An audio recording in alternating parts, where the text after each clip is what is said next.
آله وصحبه والتابعين بإحسان إلى يوم الدين. أما بعد. Rabbi syarah li sadri, wahai Tuhanku, lapangkanlah dadaku ini, wa yassir li amri, dan permudahkanlah urusanku, wahlul 'uqdatam min lisani, dan uraikanlah kekeluhan lidahku, yafqahu qawli, supaya mereka memahami kata-kataku ini.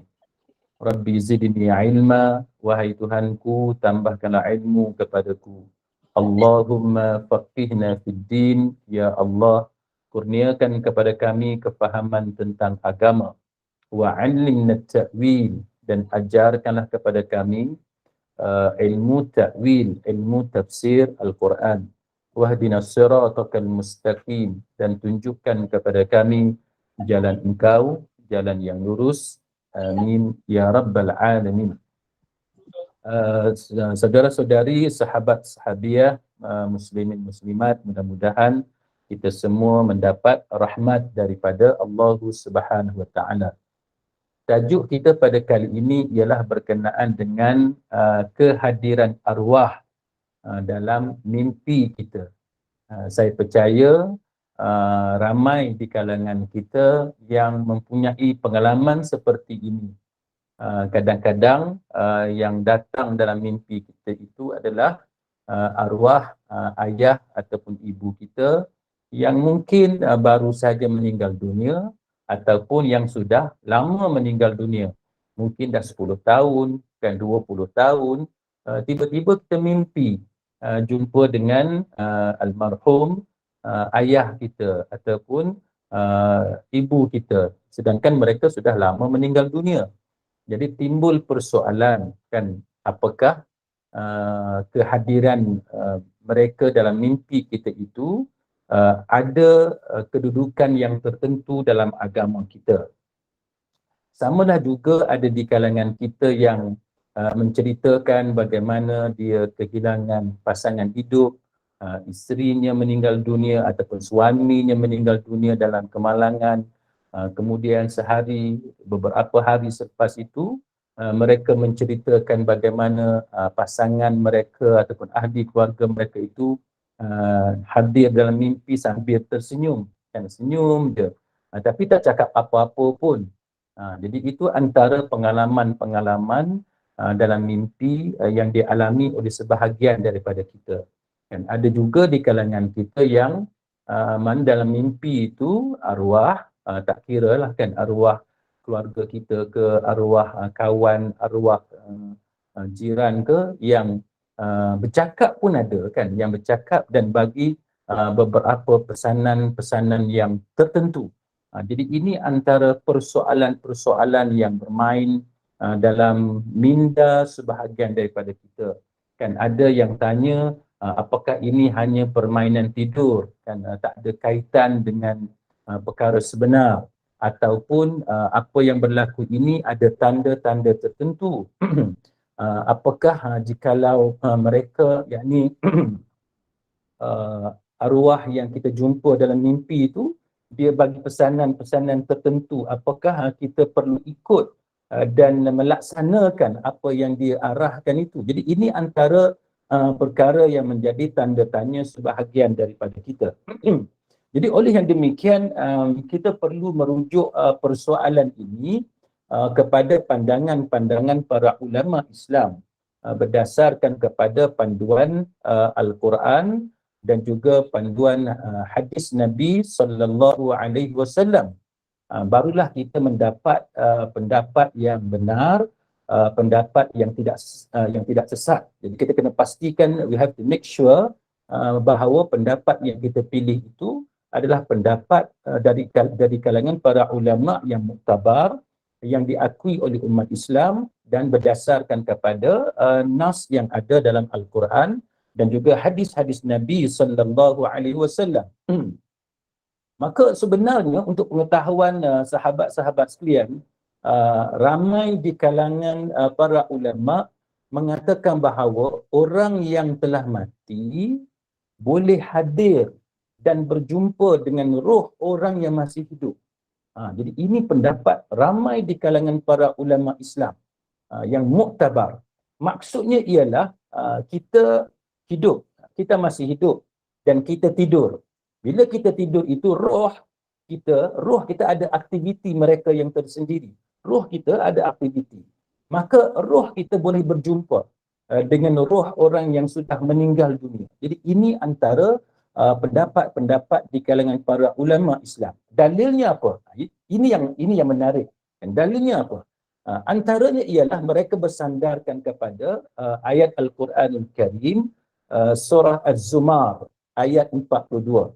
Surah Az-Zumar ayat 42 yang mana Allah Ta'ala berfirman, A'udzu billahi minasyaitonir rajim.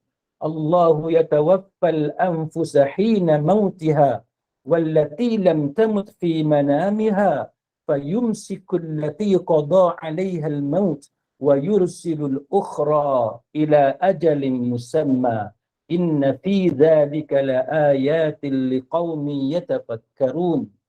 Allah Ta'ala pegangkan nyawa orang yang ketika matinya. Dan Allah Ta'ala juga pegang roh orang yang belum mati pada waktu tidurnya. Ini apa yang disebut dalam surah Az-Zumar ayat 42. Allah pegang jiwa orang yang mati dan Allah juga pegang roh orang yang belum mati, yang tidur. Baik. Kemudian ayat ini menyatakan bahawa Allah menahan roh orang yang telah ditetapkan kematiannya dan Allah Ta'ala melepaskan roh yang lain apabila sampai waktu yang telah ditetapkan. Sesungguhnya pada yang demikian itu terdapat tanda-tanda kekuasaan Allah bagi kaum yang berfikir. Jadi dalam ayat ini, surah Az-Zumar ayat 42, Allah Ta'ala menceritakan bahawa apa yang Allah Ta'ala buat kepada dua roh. Kan, satu roh yang telah mati, orang yang telah mati. Mana roh yang telah berpisah dari jasadnya. Maksudnya orang itu telah meninggal dunia dan telah berada di alam barzakh. Satu lagi kategori roh, yakni roh orang yang tidur dan kita tidur dan roh kita ada aktivitinya yang tersendiri. Itu juga dipegang oleh Allah Subhanahu wa Ta'ala. Tetapi Allah Ta'ala terus memegang roh orang yang mati. Allah Ta'ala tidak lepaskan roh orang yang telah mati, tetapi bagi roh orang yang hidup ni Allah Ta'ala lepaskan. Dan kita hidup dan kita bangkit dari tidur sebagaimana biasa. Jadi para ulama membahaskan tentang apa maksud ayat ini. Surah Az-Zumar ayat 42. Apa maksud sebenarnya berkenaan dengan ayat ini? Sekurang-kurangnya ada dua pendapat di kalangan para mufassirun tentang ayat ini. Salah satu pendapat di kalangan ulama-ulama tafsir ialah maksud roh orang yang ditahan itu ialah roh orang yang sudah mati. Roh orang yang sudah meninggal dunia. Jadi Allah Ta'ala tahan dia sehingga menyebabkan dia tak boleh kembali kepada tubuhnya kerana dia telah meninggal dunia. Walaupun tubuhnya masih lagi utuh, tubuhnya masih lagi elok, tapi apabila dia telah meninggal dunia, sama ada telah dikuburkan, belum dikuburkan, masih dalam hospital, dalam peti sejuk dan sebagainya, maka Allah Ta'ala menahan roh itu. Maka kita goncanglah tubuh tu macam mana, kita menangislah macam mana sekalipun, serulah nama orang yang mati itu bagaimana sekalipun, tetap orang itu tidak akan kembali hidup di atas dunia. Itu satu pendapat. Kemudian pendapat ini juga mengatakan bahawa roh yang dilepaskan oleh Allah Ta'ala itu bermaksud roh orang yang tidur. Dan orang yang tidur, maka orang yang tidur itu rohnya dilepaskan oleh Allah Subhanahu Wa Ta'ala. Jadi ini satu pendapat yang disebut oleh Imam Ibn Qayyim Al-Jawziyah rahimahullahu ta'ala dalam salah satu literaturnya berkenaan dengan alam barzakh yang mana bertajuk Ar-Ruh. Jadi Imam Ibn Qayyim dia ada satu literature tulisan dia dengan tajuk khusus berkenaan dengan roh yang dinamakan sebagai Ar-Ruh. Jadi itu satu pendapat yang disebut oleh para ulama. Baik, satu riwayat daripada Sa'id bin Jubair daripada Ibnu Abbas radhiyallahu anhuma ketika mentafsirkan ayat ini. Sebab kita nak faham sesuatu ayat Quran, kita tidak boleh memandai-mandai Kan? Kita tak boleh bagi pendapat peribadi kita sebab kita bukan ahli dalam bidang ini. Kan? Kita bukan ahli dalam bidang bahasa Arab, kita bukan ahli dalam bidang Quran dan bidang tafsir dan bidang yang berkaitan. Kan? Jadi kita memerlukan kepada pandangan-pandangan daripada golongan yang pakar dalam bidang yang relevan dengan tajuk yang kita bincang ini. Maka antara kefahaman yang paling tepat ialah kita perlu mengambil kira pandangan Ibnu Abbas radhiyallahu anhuma yang digelar sebagai Hibrul Ummah. Ini mendapat endorsement daripada Rasulullah sallallahu alaihi wasallam. Malah dalam mazhab Syafi'i, kan ulama Syafi'iyah, jikalau berlaku kontradiksi di antara pandangan dan kefahaman Ibnu Abbas dengan sahabat-sahabat yang lain, lazimnya pandangan Ibnu Abbas yang lebih diutamakan, yang prevail berbanding dengan pandangan sahabat-sahabat Nabi yang lain. Baik. Jadi berdasarkan kepada pandangan Ibnu Abbas radhiyallahu anhuma sebagaimana yang diriwayatkan oleh Sa'id bin Jubair, apa kata beliau? Beliau kata inna arwahal ahya'i wal amwati taltaqi fil manam. Dia kata sesungguhnya roh orang yang hidup ni dan juga roh orang yang mati, mereka saling bertemu ketika mimpi. Jadi ini riwayat daripada Ibnu Abbas. Jadi roh orang yang hidup dan roh orang yang mati, mereka ni saling berjumpa kan, antara satu sama lain dalam mimpi.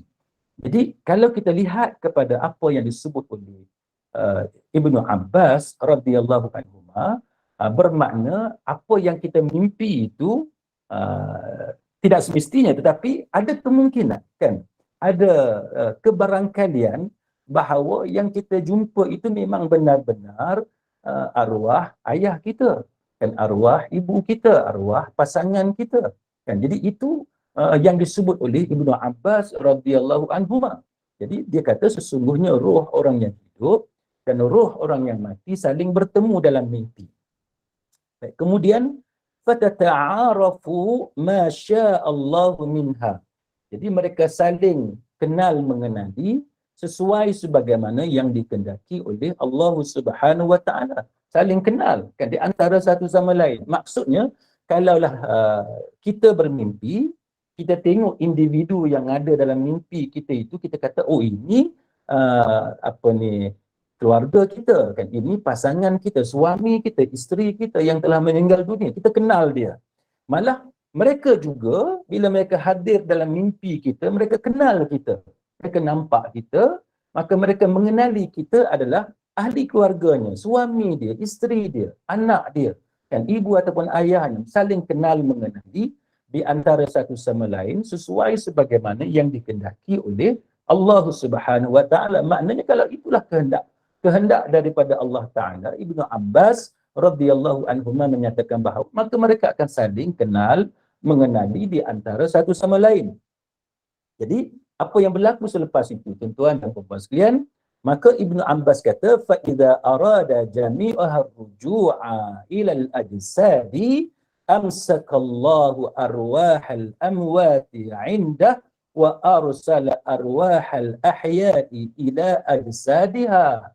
Jadi Ibnu Abbas kata bila dah kenal apa semua jumpa tu, kemudian masing-masing nak balik semula ke jasad masing-masing, kan, nak balik semula ke jasad masing-masing, maka Allah Ta'ala tahan roh orang yang dah mati. Makna orang yang dah mati bila nak balik semula, dah selesai jumpa tu, nak balik semula ke jasad mereka tak dibenarkan oleh Allah Subhanahu wa Ta'ala. Manakala orang yang masih hidup, maka mereka dibenarkan, roh mereka dibenarkan untuk kembali ke jasad masing-masing. Jadi ini disebut oleh ramai ulama sebenarnya, sahabat-sahabat sekalian. Dan sebenarnya ramai ulama yang membawa riwayat ataupun pendapat Ibnu Abbas ini. Antaranya ialah tokoh tafsir seperti Al-Imam At-Tabari rahimahullahu ta'ala. Imam Tabari ini, kalau tuan-tuan perempuan belajar tafsir, dia punya tafsir tu sikit atas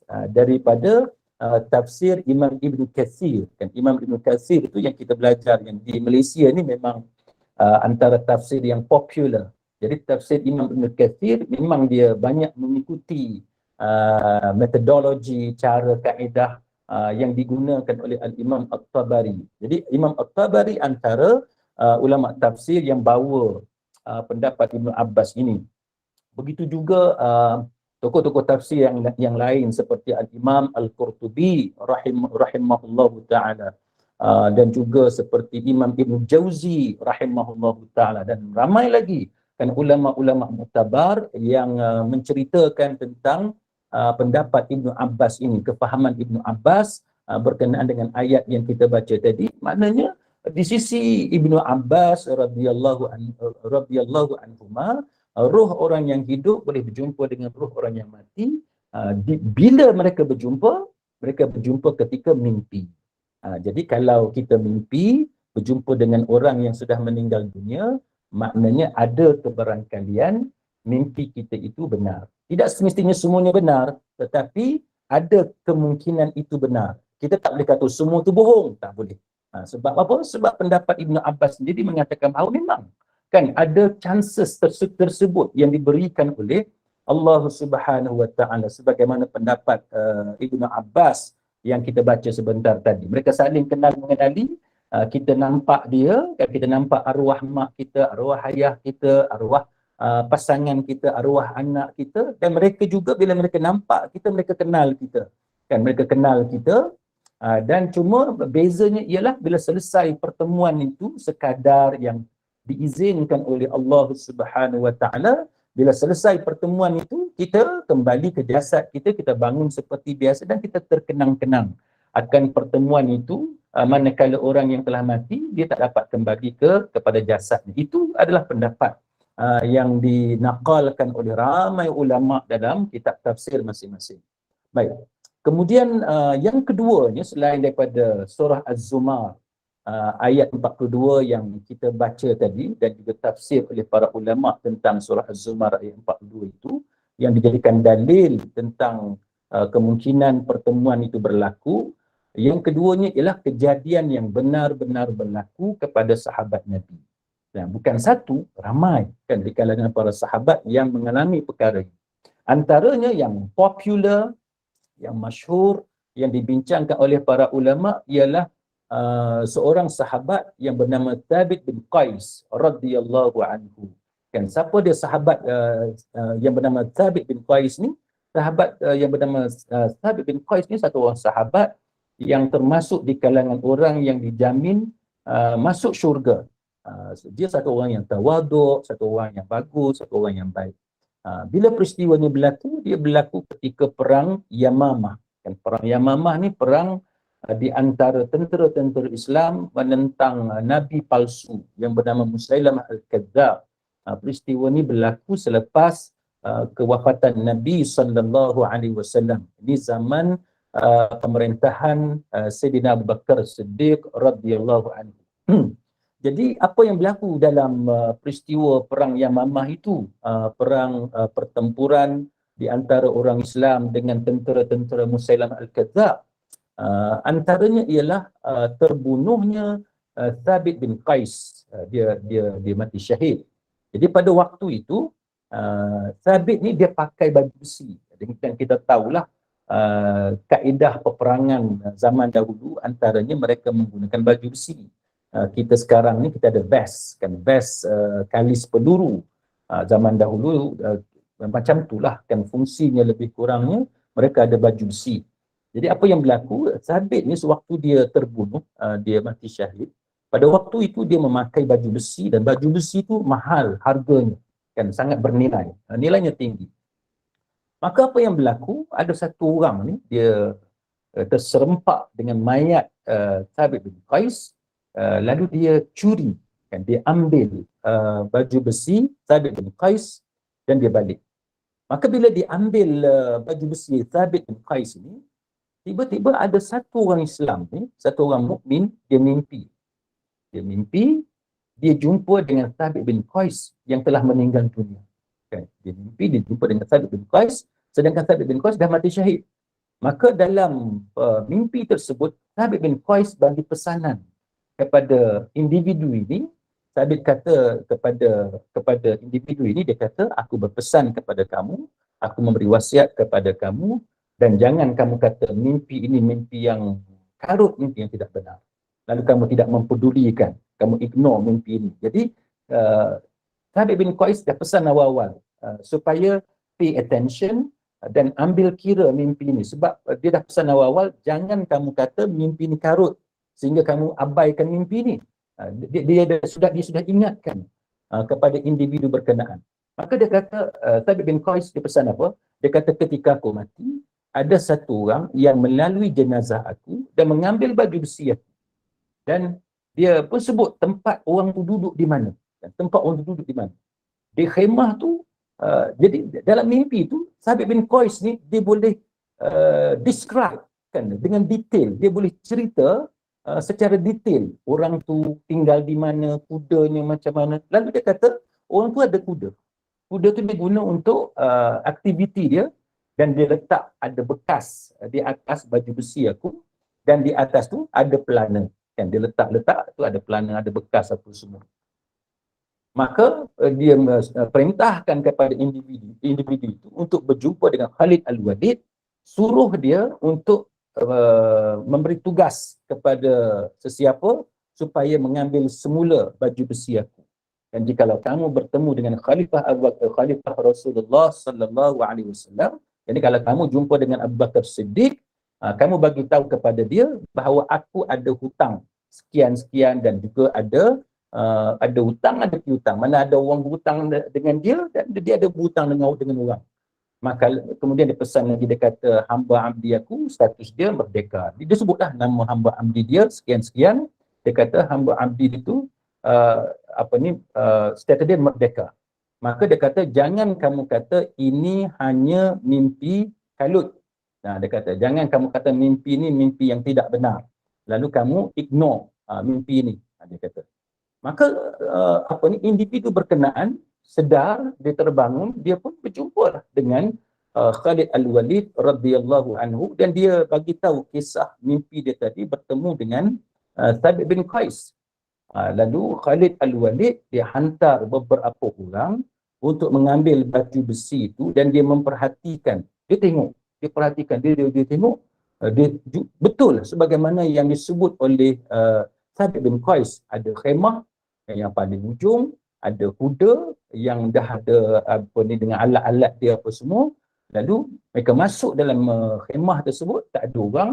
Kemudian mereka buka barang-barang yang ada tu memang ada bekas sebagaimana yang disebut oleh Thabit bin Qais dalam mimpi itu. Mereka angkat bekas tu, betul di bawah tu memang ada baju besi. Maknanya apa yang dihuraikan, yang diceritakan oleh Thabit bin Qais dalam mimpi tersebut, memang itulah sebiji sama, kan, solid, sama sebagaimana yang ditemui oleh pasukan yang dihantar oleh Khalid Al-Walid tersebut. Lalu mereka ambil baju besi yang mereka jumpa itu, dan mereka bawa berjumpa dengan Khalid bin Al-Walid. Jadi bila sampai di Madinah, orang tu pun bagi tahulah tentang mimpi tadi kepada Abu Bakar Siddiq sebagaimana pesanan oleh Thabit bin Qais dalam mimpi itu, dan dia mengiktirafkan, dan dia kata ya, perlu dilaksanakan apa yang dipesan oleh Thabit dalam mimpi itu. Maka sahabat-sahabat ni, tuan-tuan dan puan-puan sekalian, mereka kata, kami tak pernah tahu ada seorang pun yang wasiatnya dilaksanakan, padahal baru diberitahu selepas orang tu meninggal. Kan, yang kita biasa buat, wasiat ni dibuat oleh orang yang masih hidup sebelum dia mati. Kita tak pernah dapat wasiat orang tu dah mati dia bagi wasiat, tak ada. Kan, wasiat ni datang daripada orang yang masih hidup sebelum dia mati, itu dipanggil sebagai wasiat. Maka dia kata, kami tak pernah lagi buat wasiat macam ni yang disampaikan selepas orang tu mati, melainkan wasiat oleh Thabit bin Qais.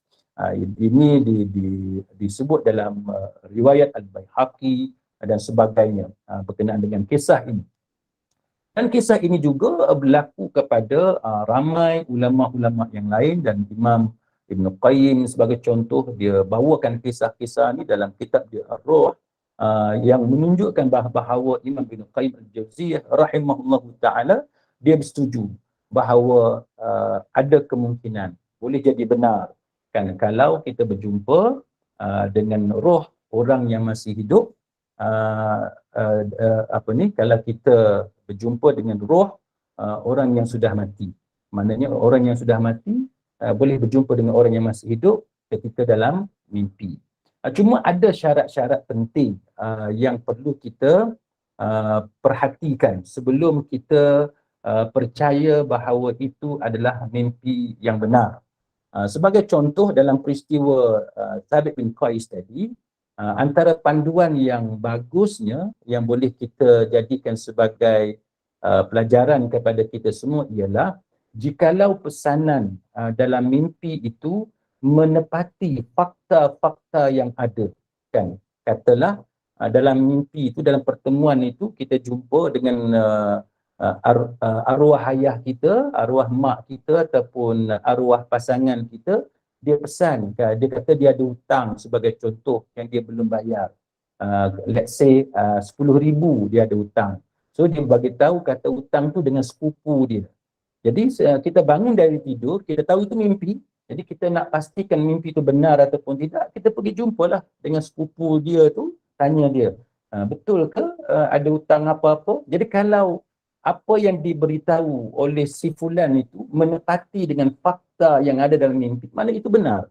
Maka dengan sebab itu para ulama mengatakan berdasarkan kepada nas yang kita baca tadi, hendaklah kita menunaikan pesanan sebagaimana yang disampaikan dalam mimpi, kerana itu adalah mimpi yang benar. Kan mimpi ini kita nak dapat apa yang dipanggil sebagai ru'yah sadiqah. Kan ru'yah ni, mimpi ni dia ada macam-macam, man al-manam, kan. Mimpi ni dia ada macam-macam. Dia ada ru'yah sadiqah. Kan ru'yah sadiqah, mimpi benar ni lazimnya diperolehi oleh para nabi-nabi dan rasul-rasul alaihi wassalatu wassalam. Macam kita, mimpi kita ada pelbagai kemungkinan. Kan mimpi kita ada pelbagai kemungkinan. Yang pertamanya mungkin mimpi kita benar. Kan tidak bermakna bila kita orang biasa, kita bukan nabi, bukan rasul, maka mimpi kita semua karut marut. Tak, kan? Bukan semua karut marut. Bila kita orang biasa, kita bukan nabi, kita bukan rasul, mimpi kita terbahagi kepada tiga kemungkinan. Kemungkinan yang pertama, mimpi kita adalah mimpi yang benar. Itu yang pertama. Kemungkinan yang kedua, mimpi kita itu adalah permainan syaitan. Maknanya tidak benarlah syaitan kacau kita. That's why itu sebab kita sebelum tidur kita ruqyah badan kita, kita zikir, kita doa, dan kita baca ayat Quran, kita baca qul ya ayyuhal kafirun, kita baca 2 qul sebagai contoh, kita baca ayat kursi, kita baca amanar rasul, kan. Dan yang ketiganya, mimpi kita kalau bukan mimpi benar, kalau bukan permainan syaitan, kemungkinan yang ketiganya adalah permainan tidur, kerana pengaruh daripada perbualan kita waktu siang, pengaruh daripada aktiviti kita pada waktu siang, maka dia terbawa-bawa dalam tidur kita. Jadi itu 3 kemungkinan. Jadi kalau 3 kemungkinan itu menunjukkan kepada kita bahawa orang biasa macam kita pun berkemungkinan mempunyai mimpi yang benar. Jadi nak pastikan mimpi kita itu benar ataupun tidak, sebagaimana yang saya sebut tadi, kita cek dalam mimpi itu apa yang diberitahu kepada kita, kita cek di dunia yang nyata ni, dalam dunia kita sekarang ni, kalau faktanya menepati apa yang ada dalam mimpi, maka sahlah mimpi kita itu benar, maka hendaklah kita menunaikan permintaan ataupun pesanan daripada arwah yang kita jumpa di dalam mimpi dengan syarat, fakta itu benar, sama dalam mimpi dengan di dunia luar sama, dan apa yang dipinta untuk kita laksanakan itu tidak bertentangan dengan hukum agama. Maksudnya katalah dia pesan kepada kita supaya kita bayar hutang sebagai contoh. Kita bayarlah hutang. Kita cek dengan orang yang terlibat, memang betul dia berhutang. So kita bayar hutang. Ataupun dipesan kepada kita ada satu sekolah yang dia niat untuk sedekah sebagai contoh. Let's say RM1,000, kan. Kalau kita bersetuju dengan semua waris yang ada, kita nak tunaikan itu, ya kita boleh tunaikan. Betul ada sekolah tersebut dan jumlahnya itu satu jumlah yang boleh kita laksanakan, tidak bertentangan dengan hukum hakam agama, mendapat persetujuan semua waris yang ada, boleh dilaksanakan. Tetapi jikalau pesanan-pesanan itu tidak betul faktanya, apatah lagi kalau bertentangan dengan hukum hakam agama, maka itu tidak boleh kita laksanakan. Itu bermaksud ia adalah permainan syaitan yang cuba mengganggu kita. Jadi kita kena tahu beza. Macam mana kita nak bezakan antara ru'yah sadiqah, mimpi yang benar, dengan mimpi yang terhasil dengan sebab bisikan syaitan ataupun kerana permainan tidur akibat daripada pengaruh aktiviti kita sewaktu pada waktu siang sebagai contoh. Baik. Maka sebagaimana yang saya sebut sebentar tadi, para ulama membincangkan dengan banyak dalil-dalil yang ada. Selain daripada surah Az-Zumar ayat 42 yang saya sebut tadi, para ulama juga melihat kepada surah Ali Imran ayat 169 hingga 171. Ayat ni agak panjang, cuma kalau tuan-tuan dan puan-puan berminat boleh buka surah Ali Imran ayat 169 hingga 171, wala tahsabannal ladzina qutilu fi sabilillahi amwata, sampai habis. Kan sampai habis, yang mana ayat itu maksudnya dan jangan sekali-kali kamu menyangka orang yang terbunuh, yang gugur syahid pada jalan Allah Ta'ala itu mati. Mereka tidak mati, bahkan mereka hidup secara istimewa di sisi Tuhan mereka dengan mendapat rezeki. Dan mereka bersukacita dengan kurniaan Allah, yakni dengan balasan mati syahid yang telah dilimpahkan, diberikan kepada mereka, dan mereka bergembira dengan good news, dengan berita baik mengenai saudara mereka, yakni orang-orang Islam yang sedang berjuang, yang masih tinggal di belakang, yang belum sampai kepada mereka, bahawa tidak ada kebimbangan terhadap mereka dan mereka pula tidak ada berduka cita. Tengok, mereka ni bergembira. Kan surah Ali Imran ayat 169 hingga 171 kata mereka ni bergembira dengan berita baik, good news tentang saudara mereka yang masih di belakang, yang belum join mereka sebagai syuhada. Jadi apa maksudnya? Jadi ini yang antara yang dibahaskan oleh para ulama. Macam mana mereka dapat good news itu? Kan? Macam mana mereka mendapat khabar berita tentang saudara-saudara mereka yang belum sampai ke alam barzakh? Bilakah mereka mendapat berita ini? Jadi siapakah yang akan mendapat berita gembira ini? Ini dibahaskan oleh para ulama, termasuk oleh Imam Ibn Qayyim dalam kitabnya Ar-Ruh.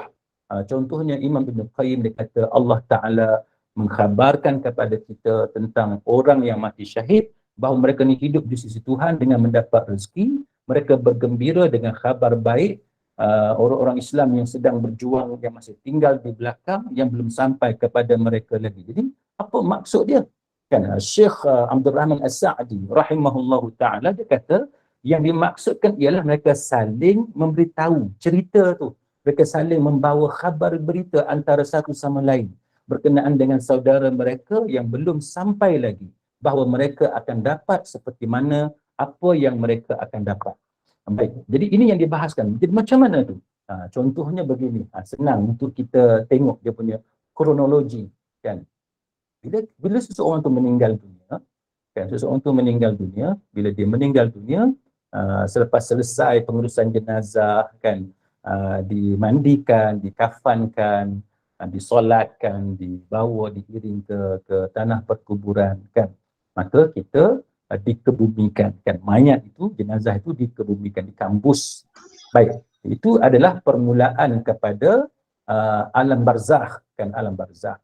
Jadi orang yang baru mati itu, yang baru melangkah ke alam barzakh, jikalau mereka ni orang yang soleh, kan, mereka ni orang yang soleh, maka mereka inilah yang dapat bertemu dengan roh yang telah meninggal dunia lebih awal daripada mereka. Jadi roh ini akan saling bertanya khabar antara satu sama lain, maka dari situlah mereka mendapat perkhabaran tentang ahli keluarga mereka yang masih hidup, tentang orang Islam yang masih hidup di atas dunia. Jadi itu yang berlaku. Syarat dia ialah orang tu orang soleh. Berbeza dengan orang yang berdosa, orang yang diazab, yang diseksa oleh Allah Subhanahu wa taala. Na'udzubillah min dzalik. Kita minta perlindungan dengan Allah, kan. Kerana orang yang berdosa, orang yang diazab oleh Allah, orang yang dimurkai oleh Allah, mereka tak ada masa untuk berjumpa, bertanya khabar. Sebaliknya mereka sibuk dengan diseksa, diazab oleh Allah Subhanahu wa taala, bermula dengan alam barzakh yang mereka melangkah masuk ke dalam. Na'udzubillah min dzalik.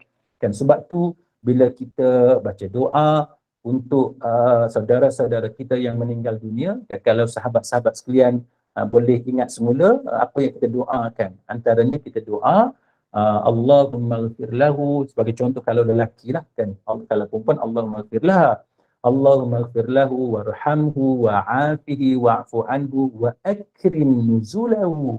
Kan kita minta dengan Allah supaya Allah Ta'ala wa akrim nuzulahu, supaya Allah Ta'ala memuliakan kedatangannya, kan. Memuliakan kedatangannya di alam barzakh, di alam kubur. Jadi kalau dia orang yang soleh, orang yang beriman, maka dia akan dimuliakan oleh Allah Ta'ala. Allah Ta'ala akan bagi nikmat kepadanya dan dia boleh saling ziarah, menziarahi di antara roh orang-orang yang baik di alam barzakh. Tapi berbeza dengan orang yang dihina kedatangannya. Bila dia melangkah masuk ke alam barzakh, yang menunggunya adalah azab dalam kubur. Dan azab kubur itu sangat dahsyat. Maka dia tidak ada masa untuk bertanya khabar, untuk ziarah-menziarahi di antara satu sama lain. Jadi itu secara ringkas apa yang dihuraikan oleh Imam Ibn Qayyim dan juga ulama-ulama lain tentang bagaimana mereka ini boleh mendapat khabar berita daripada berkenaan dengan ahli keluarga dan kawan-kawan mereka yang masih hidup. Jadi jawapannya ialah mereka memperolehi berita itu melalui perjumpaan dengan roh orang-orang yang soleh yang baru meninggal dunia. Jadi tafsir yang saya sebut sebenarnya tadi, Syekh Abdul Rahman As-Sa'di rahimahullahu taala dalam tafsirnya dia buat kesimpulan bahawa roh orang-orang di kalangan para syuhada sebagai contohnya, mereka saling bertemu antara satu sama lain. Maka kesimpulan yang dibuat oleh Syekh Abdul Rahman As-Sa'di, dia kata walaupun zahir ayat ini berkaitan dengan para syuhada, orang yang mati syahid, tetapi ia terpakai kepada semua roh orang-orang yang baik, kan. Walaupun bukan syuhada sekalipun, kan. Al-ibrah bi umumil lafzi la bi khususis sabab, kan. Ibrah, pelajaran sesuatu ayat itu dia al-ibrah bi umumil lafzi, dengan umum lafaz-lafaz ayat berkenaan, dan dia tidak terikat khusus hanya kepada sebab turun ayat berkenaan. Itu kesimpulan yang dibuat oleh ulama seperti Syekh As-Sa'di dan sebagainya. Dia mengatakan bahawa ia terpakai kepada semua. Ia terpakai kepada semua. Baik, selain daripada itu juga, nas yang lain adalah nas sebagaimana yang terdapat dalam Sahih Imam Muslim, iaitu hadis daripada Jabir bin Abdullah, yang mana Jabir kata anna Nabiyya sallallahu alaihi wasallam, bahawa Rasulullah sallallahu alaihi wasallam, Nabi ini satu hari kita kata berkhutbah, kan. Nabi berkhutbah dan Nabi sebut tentang satu orang, kan. Fadzakara rajulan min ashabihi, Nabi sebut tentang satu sahabat, dan sahabat ni telah pun meninggal dunia, yang mana sahabat ni dikafankan dengan kain yang tak cukup lah, dan kain dia tidak cukup panjang, kan. Dan dia dikebumikan pada waktu malam, kan. Dia dikebumikan pada waktu malam. Kita di Malaysia ni dahulu memang susah lah nak kebumi pada waktu malam. Di sekarang ni senang lah sebab ada pelbagai kemudahan. Jadi zaman dahulu sahabat ni dikebumikan pada waktu malam. Lalu Nabi sallallahu alaihi wasallam larang pengkebumian seseorang itu pada waktu malam, sehinggalah dia disembahyangkan kecuali dalam keadaan terdesak sangat untuk berbuat demikian. Maka Nabi kata, apabila salah seorang daripada kamu mengkafankan saudaranya, maka perelokkanlah urusan kafan tu, pengurusan jenazah tu kena buat bagi elok. Jadi bila Nabi sebut yang macam hadis ini, hadis Jabir, dalam hadis tu dia ada satu perkataan yang Nabi sebut, antaranya man walla aqahu falyuhsin kafana. Nabi kata sesiapa yang uh, menguruskan jenazah saudaranya, maka Nabi perintahkan supaya diperelokkan urusan pengkafanan dia itu. Sebab apa? Sebab mereka ni saling menziarahi di antara satu sama lain. Ini riwayat Al-Baihaqi dalam Syu'abul Iman dan juga dalam Musannaf Abdul Razak. Jadi ini antara dalil yang digunakan oleh para ulama untuk mengatakan bahawa roh orang yang baik ini mereka saling menziarahi sewaktu mereka berada di alam kubur. Jadi itu ada kemungkinan tersebut untuk berlaku pertemuan di antara roh.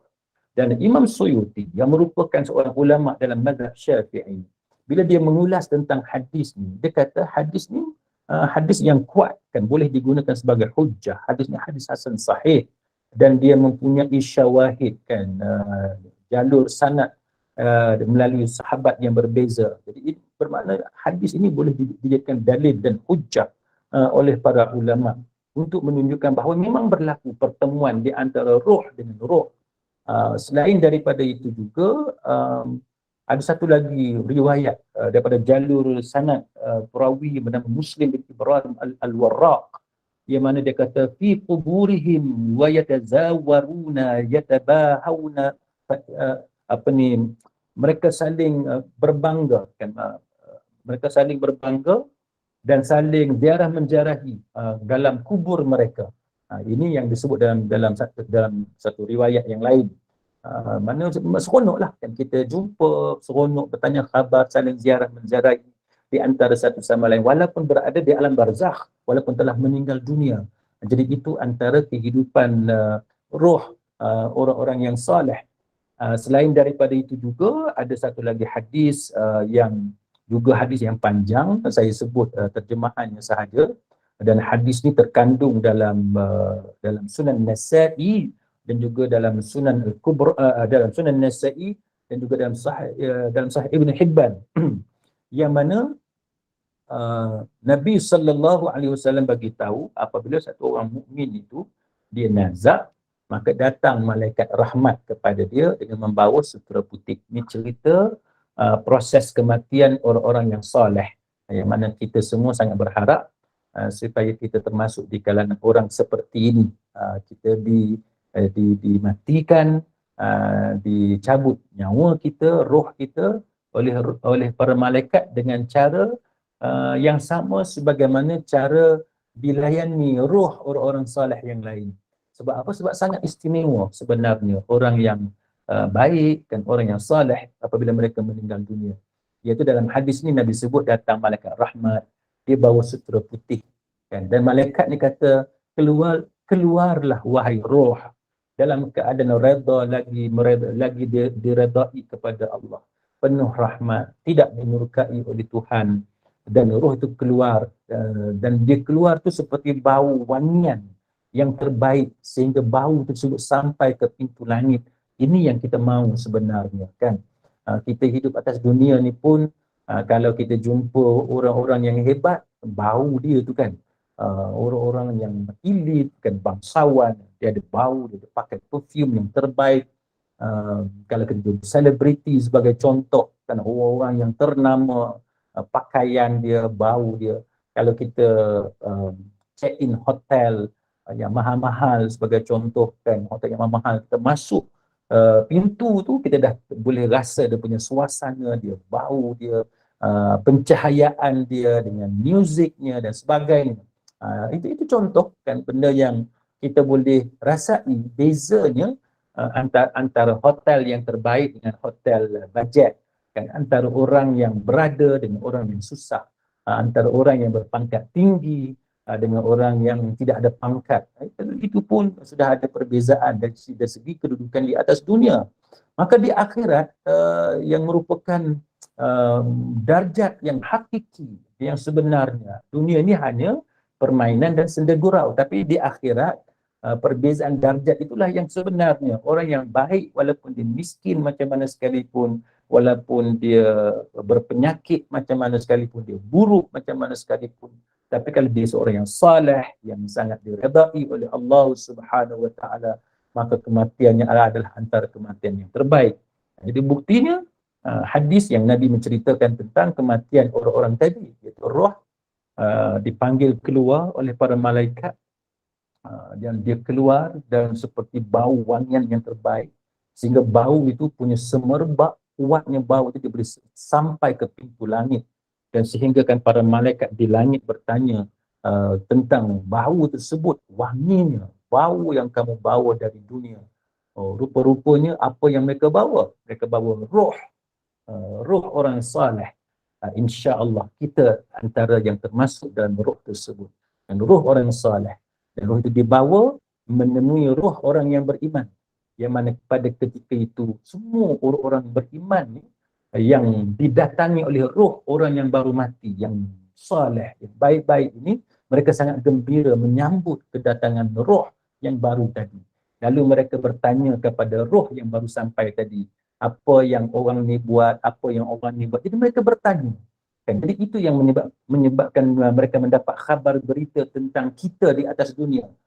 Apa yang kita lakukan atas dunia ini, cerita itu sampai kepada sanak saudara kita, arwah ibu kita, arwah ayah kita yang telah meninggal dunia lebih awal daripada kita, kerana disampaikan berita itu oleh orang-orang yang meninggal dunia. Dan kita masih hidup di atas dunia ini. Tetapi mereka yang telah meninggal dunia mengetahui tentang kisah kita di atas dunia.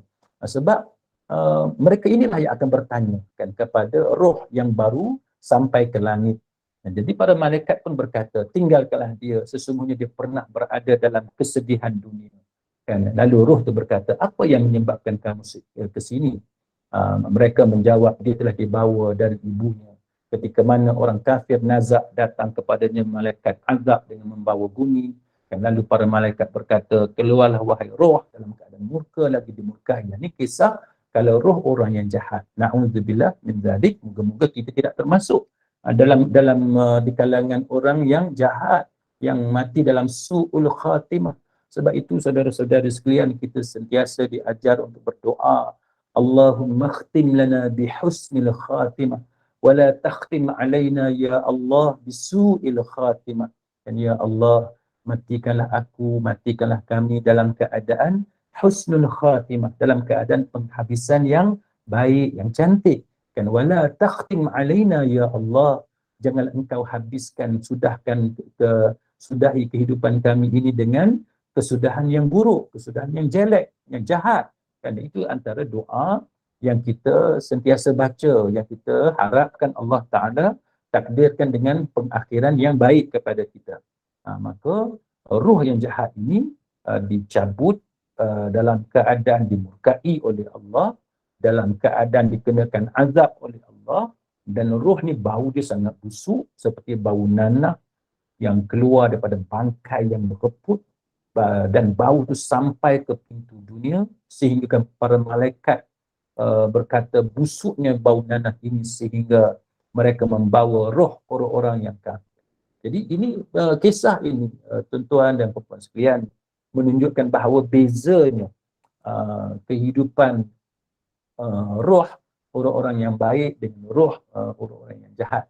Kalau atas dunia ni yang kita sebut sebagai la'ibun walah, kan permainan dan senda gurau, kan orang kaya hidup dengan senang lenang, orang miskin hidup dengan serba kesusahan, orang sihat hidup dengan senang lenang, orang yang sakit hidup dalam serba kesusahan. Di hari akhirat prinsip yang sama, konsep yang sama, cuma yang berbezanya ialah orang yang baik boleh hidup dalam kesenangan, dimuliakan oleh Allah Ta'ala, mendapat rezeki dan nikmat daripada Allah. Manakala orang yang jahat pula tak kiralah dia kaya ke, dia miskin ke, dia hebat ke, dia hina ke.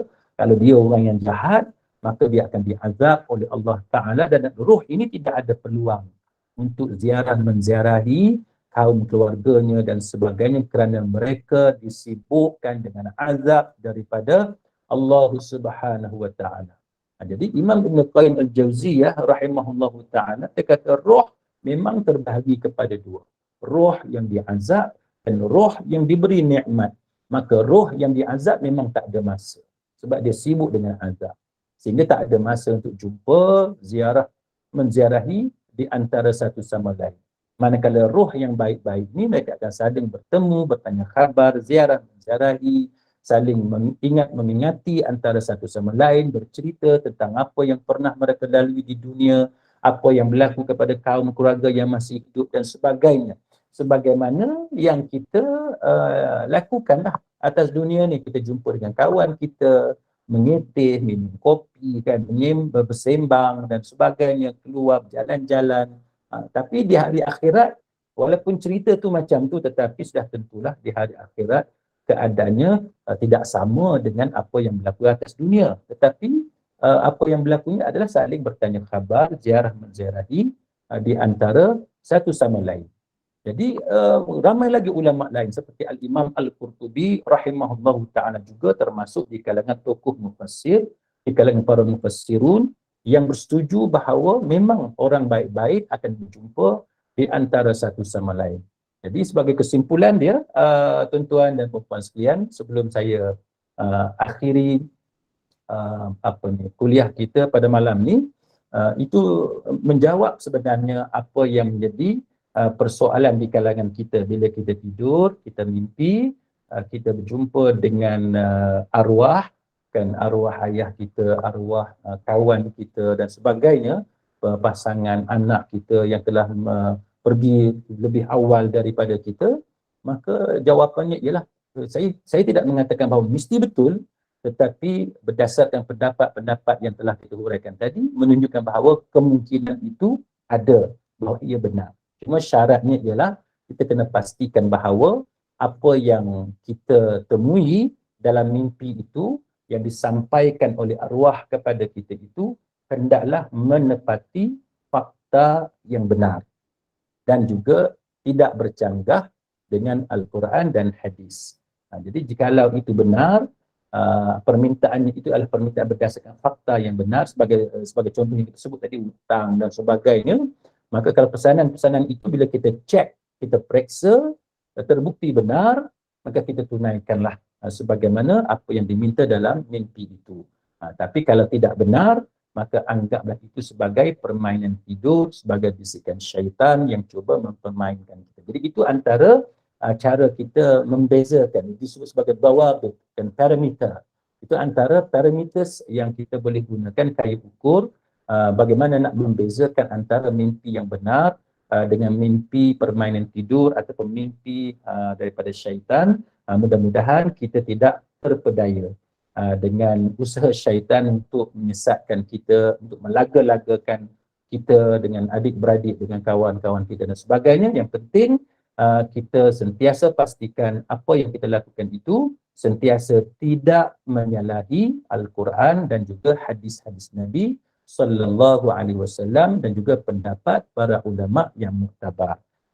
Saya berhenti setakat itu untuk memberi peluang jikalau ada di kalangan kita yang ingin bertanyakan soalan atau berkongsi pendapat. Maka saya serahkan semula kepada Puan Ainun. Okey, kita buka soalan. Jika ada soalan, silakan bukakan. Ada soalan? Silakan. Assalamualaikum Ustaz. Waalaikumsalam warahmatullahi. Kalau kita bermimpi, arwah tu datang pada kita, dia kata dia rindukan kita. Tu apakah itu mainan tidur ataupun mimpi sebenarnya Ustaz? Baik, wallahu a'lam.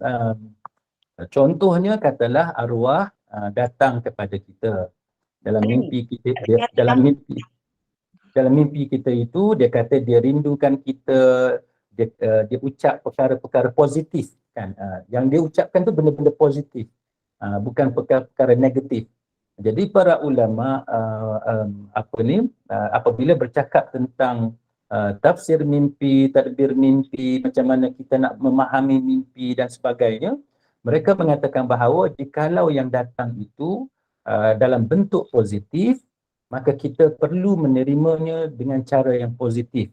Maksudnya ialah kita hendaklah mengenangkannya dengan cara yang baik. Kita doakan dia dan kita lakukan amal-amal soleh untuknya. Katalah yang datang tu arwah ayah kita ataupun arwah suami ataupun arwah isteri dan sebagainya. Dia datang, dia kata rindukan kita sebagai contoh. Maka untuk membalas kata-kata rindu itu, kita sentiasa doakan dia dengan doa-doa yang baik supaya Allah Ta'ala ampunkan dosanya, supaya Allah Ta'ala tempatkan di tempat yang mulia di kalangan para nabi-nabi, rasul-rasul alaihi wassalatu wassalam. Kalau kita ada harta sedikit, ada wang sedikit, RM10, RM20, RM100, RM1000 dan sebagainya, kita sedekahkan atas nama arwah. Mudah-mudahan Allah Subhanahu wa Ta'ala menyampaikan pahala itu kepada si mati, insya-Allah. Wallah. Terima kasih Ustaz. Sama-sama. Ya, ada soalan yang lain? Assalamualaikum Ustaz.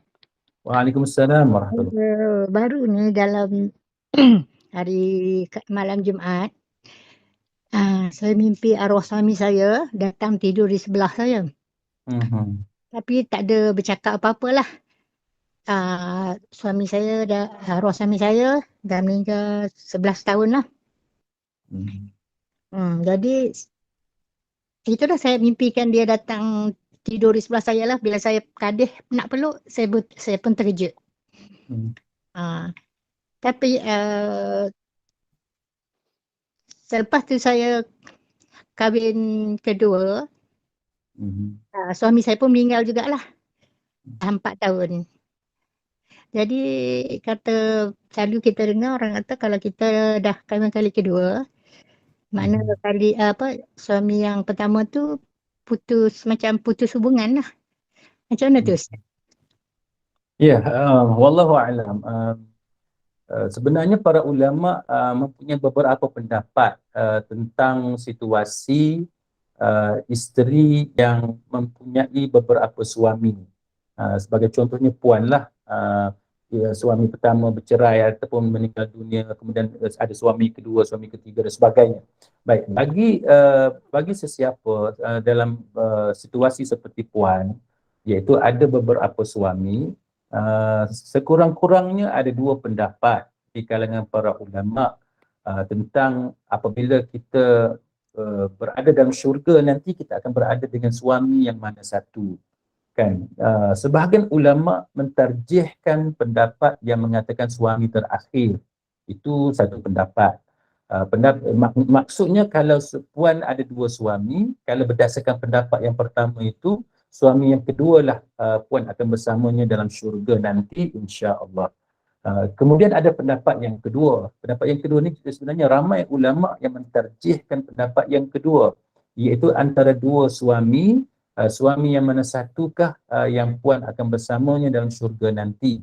Jadi pendapat yang kedua mengatakan bahawa suami yang terbaik, iaitu antara 2 suami tadi, siapakah antara 2 suami ini yang terbaik di sisi puan, maka puan akan berada di sisi suami berkenaan. Terbaik di sini bukan bermaksud terbaik dari segi harta, tetapi terbaik di sini dengan maksud terbaik dari sudut amal soleh, dari sudut iman dia, dari sudut kedudukannya di sisi Allah Subhanahu wa Ta'ala.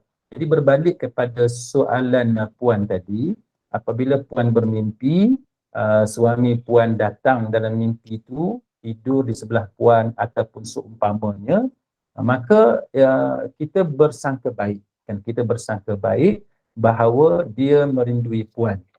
Dan puan juga membalas kebaikan itu dengan mendoakan supaya dosa-dosanya diampunkan oleh Allah, supaya dia dimasukkan dalam syurga yang tertinggi, syurga Firdaus, dan minta doa kepada Allah kalau itu sebagai suami yang terbaik untuk berdasarkan di sisi Allah Subhanahu wa Ta'ala, maka tempatkanlah puan bersama dengan suami dalam syurga, sama-sama di dalam syurga Firdaus, syurga yang tertinggi di sisi Allah Subhanahu wa Ta'ala, insya-Allah. Terima kasih Ustaz. Assalamualaikum. Waalaikumsalam warahmatullahi. Saya bertanya. Okey, silakan Puan Amalia. Assalamualaikum Ustaz. Waalaikumsalam warahmatullahi. Saya nak tanya pendapat Ustaz lah, bukannya soalan saya tanya. Macam mana kalau dulu kita pernah dengar orang kata kalau kita tengah tidur memang roh keluar. Lepas tu macam budak-budak ke cucu kita ke duk lukis kat muka-muka, duk pakai lipstick kat muka kita. Okay? Jadi ada setengah orang kata roh tak boleh masuk sebab dia dah cari yang masa dia keluar muka kita lain, bila dah masuk dia nak masuk lain. Macam mana pandangan Ustaz yang bab macam tu?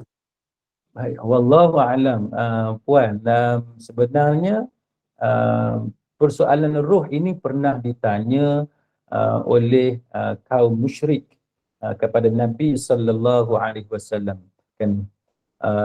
Mereka bertanya tentang roh, kan. Jadi apabila mereka bertanya tentang roh, persoalan tentang roh pun tidak diketahui oleh Nabi kita Muhammad sallallahu alaihi wasallam. Yang hanya mengetahui tentang roh hanyalah Allah Subhanahu wa taala. Nabi kita sampaikan kepada kita apa-apa berkaitan dengan roh setakat mana yang Allah Taala bagi tahu kepada baginda. Jadi bukan pada ilmu kita, bukan pada tahap kita untuk dapat membongkar berkenaan dengan bagaimana roh mencari jalan pulang, nak balik semula kepada tubuh kita dan sebagainya, nanti tersesat jalan. Ada sebagaimana puan katalah, kalau lukis dekat muka nanti roh dah confused. Yang ni ke tuan aku sebelum ni, kan, dan sebagainya. Itu tidak berlaku, kan. Tidak ada sebarang keterangan dalam Quran ataupun hadis ataupun keterangan para ulama yang mengatakan bahawa roh ni bila dia nak balik semula dia tersesat jalan. Yang ada tu adalah ajaran-ajaran sesat. Yang tu puan boleh tengok dalam filem-filem dokumentari, memang adalah ajaran-ajaran tertentu yang dia cuba guide, kan, dia cuba bimbing roh supaya dapat kembali semula ke kubur, supaya tidak berkeliaran. Mereka tak mau roh tadi tersesat, cari kubur tak jumpa. Itu adalah ajaran-ajaran yang bukan ajaran Islam.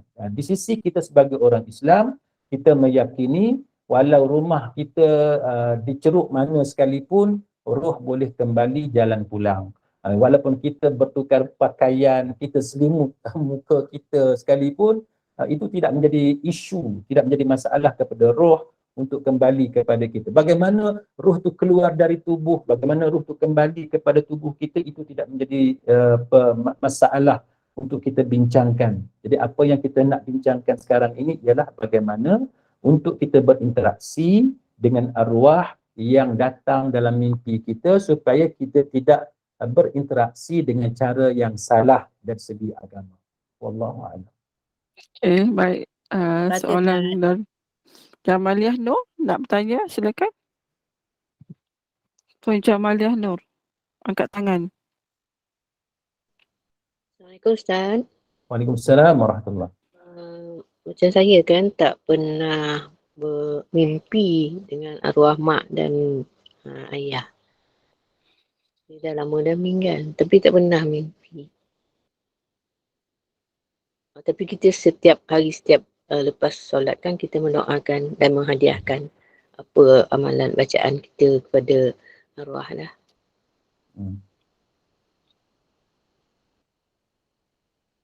Itu saja, Puan. Ya. Baik, Okey. wallahu a'lam. Ada orang yang ada pengalaman mimpi berjumpa dengan arwah ayah dan ibu.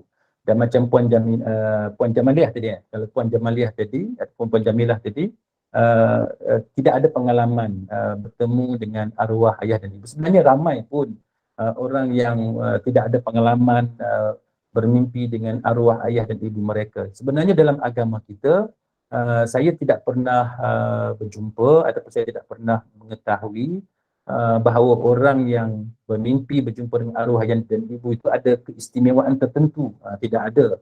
Dan sebenarnya ini adalah pilihan ketetapan daripada Allah Subhanahu wa taala yang tetap menjadi rahsia ilmu Allah Taala yang kita tidak tahu pun kenapa ada orang Allah Taala kurniakan peluang itu, peluang untuk berjumpa dengan arwah ayah dan ibu, sedangkan ada orang lain lagi yang tidak diberikan peluang itu. Itu tetap menjadi rahsia ilmu Allah Subhanahu wa taala. Cuma yang saya boleh nyatakan di sini, Tidak ada pendapat ulama yang mengatakan bahawa kalau kita bermimpi jumpa dengan ayah dan ibu, mana kita ni sangat special, sangat istimewa. Tak ada, kan? Tak ada pendapat sebegitu dalam agama kita. Cuma itu satu peluang yang diberikan kepada individu-individu tertentu yang terpilih di kalangan kita, manakala yang lain tidak terpilih. Wallahu a'lam. Daripada soalan, Kalau saya sambung sikit Ustaz, rezeki Boleh, saya, walaupun saya kerja di jauh-jauh, saya masa arwah mak saya meninggal, saya ada. Masa tu, masa arwah abah saya meninggal pun saya ada. Walaupun saya kerja jauh lah, rezeki saya itulah Alhamdulillah. Itu yang kata rezeki Allah ni, dia menjadi rahsia ilmu Allah Ta'ala yang kita tak tahu pun. Macam Puan Jamilah sebut lah, walaupun dia berada jauh daripada ayah dan ibunya, tetapi rezekinya ketika ayah dan ibunya meninggal dunia, dia berada di sisi. Jadi itu tetap menjadi rahsia ilmu Allah Ta'ala. Kenapa dipilih dan ditakdirkan sedemikian berlaku kepada Puan Jamilah. Wallahu'alam. soalan daripada Puan Soraya. Apa maksudnya apa maksudnya bermimpi si mati beri barang? Boleh ke ambil walaupun dalam mimpi? Bermimpi apa? Beri barang. Beli barang. Memberikan barang. Boleh ke ambil walaupun dalam mimpi? Soalan dia. Wallahu a'lam. Dalam mimpi ni dia tak ada hukum hakam dalam mimpi. Kalau kita mimpi tu kita beri barang, kita curi barang, kita dalam mimpi tu kita jadi orang baik, dalam mimpi tu kita jadi orang jahat. Tidaklah bermaksud bila kita selesai mimpi tu kita wajib bertaubat kepada Allah, bukan. Cumanya para ulama mengajar kepada kita sebagaimana yang disebut contoh oleh Muhammad bin Sirin tentang panduan-panduan apabila kita mendapat nightmare sebagai contoh, kan, mimpi buruk sebagai contoh. Jadi apa yang patut kita buat? Kalau kita dapat mimpi buruk, kita diajar untuk kita melihat apakah ada kaitan dengan kehidupan kita. Katalah kita mimpi ada berlaku bencana, kan, kita terlibat dalam satu bencana dalam mimpi tersebut. Bila kita sedar daripada mimpi, kita cek diri kita, ada tak kita melakukan perkara-perkara yang buruk, perkara yang menjadi dosa di sisi agama, supaya kita boleh bertaubat. Jadi itu antara manfaat yang boleh kita dapat apabila kita mendapat mimpi-mimpi buruk. Itu sebagai tazkirah, sebagai peringatan kepada kita supaya kita tidak sewenang-wenangnya melakukan perkara yang tidak baik. Kalau kita dalam mimpi itu kita dapat mimpi yang baik-baik, kan? Mimpi melancong, mimpi kita terbang ke sana ke sini dan sebagainya, seronok mimpi itu, maka anggaplah itu nikmat yang Allah Ta'ala kurniakan kepada kita, kita berbaik sangka kepada Allah Subhanahu Wa Ta'ala. Tapi macam soalan Puan tadilah, kalau mimpi itu kita jumpa barang, ambil barang dan sebagainya, maka dalam mimpi tidak ada hukum hakam pahala dosa. Wallahu'alam. Daripada Puan Hanim tanya, anak sulung lelaki mimpi arwah suami dikebumikan. Jenazahnya berada dalam liang lahat, tapi kedudukannya dalam seperti akuarium. Keadaannya wajah putih bersih. Apa pendapat Ustaz? Wallahu alam, saya bukan pakar dalam bidang tafsir tentang mimpi ni. Saya minta maaf. Cuma saya boleh bagi panduan secara umum.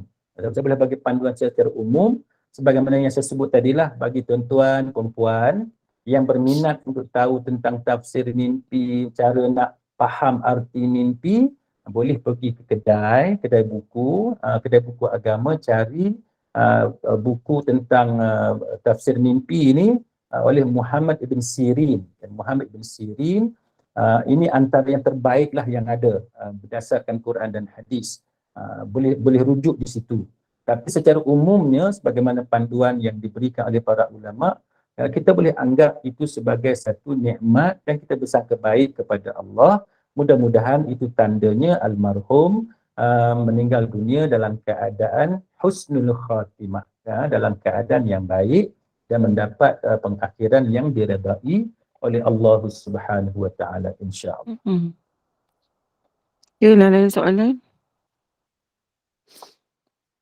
Yalah seperti mana yang saya baca kat sini pun samalah, nak tanya ayah ayah senyum dengan pakai baju putih 2 kali. Itu maknanya petanda mimpi buruk lah, petanda mimpi yang baik lah kan. Baik, mimpi Sama lah baik juga insya-Allah. kalau anak mengadu mimpi ayah datang dengan pakaian serba putih dan serahkan Al-Quran pun petanda baik juga tu kan Ya, Ustaz. ya, Tak ya perlulah kita betul. nak tafsir kan, betul tak? Ya, Maknanya yang Al-Quran lepas tu dalam keadaan senyum dan tidak berkata apa-apa.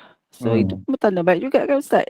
Jadi bila almarhum ayah kita datang, senyum ke, pakai putih ke, wangi dan sebagainya, dan kita tengok realiti waktu dia hidup pun dia orang baik. Maka kita terimalah itu sebagai satu tanda yang Allah Ta'ala bagi kepada kita, komunikasi antara ayah kita dengan kita, untuk kita doakan dia kan, bahawa dia mendapat nikmat di sisi Allah Allah Subhanahu wa SWT. Ta'ala, insya-Allah. Okay. Saya rasa ada lagi ke soalan yang lain? Soalan kemusykilan?